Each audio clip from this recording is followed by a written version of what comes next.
ఏంది పరిస్థితి? మన బండి సంజయ్ అన్న గారిది ర్యాలీ క్యాన్సిల్ చేసారు, మన సభ క్యాన్సిల్ చేసారు. ఏమై ఉంటుంది అసలు? ఏంది పరిస్థితి? ఏంది అసలు?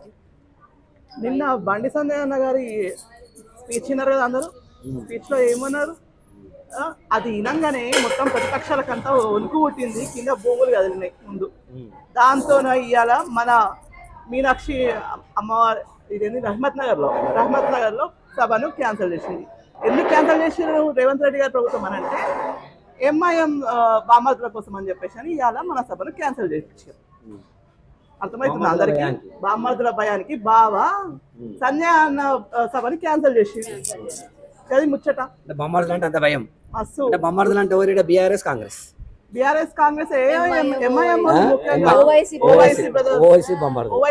సిగ్గుశరం ఉండాలి. బామ్మర్దులకు బావ మీద ప్రేమ లేదు. ఆ బామ్మర్దులు ఏమంటారు? మేము మీకు గతిలేక మా కాడికి వస్తున్నారు అబ్బాయి అంటే ఈ బావకు సిగ్గుశరం కూడా లేదు. ఇంత కూడా సిగ్గుశరం లేకుండా ఇవాళ మనం ఈడ సభ పెట్టుకుంటామనంటే మన రాజ్యాంగం మనల్ని పర్మిషన్ ఇవ్వకుండా మనం క్యాన్సల్ చేయించుకోలేదు. ఎట్లా ఉంది ముచ్చట? బండి సంజయ్ అన్న నిన్నటి స్పీచ్ తోటి మొత్తం హిందువులంతా ఒక్క తీరుగా అయిపోయినారు, ఒకటే డిసైడ్ అయినరు. అక్కడ 1,00,000, ఇక్కడ 3 లక్షలు. దీన్ని బట్టి ఈరోజు మన ఇక్కడ కామాక్షిపురం యొక్క మీటింగ్ని క్యాన్సిల్ చేశారు. ఇది కామాక్షిపురం ఇప్పుడు రహమత్ నగర్ కాదు, మీనాక్షిపురం.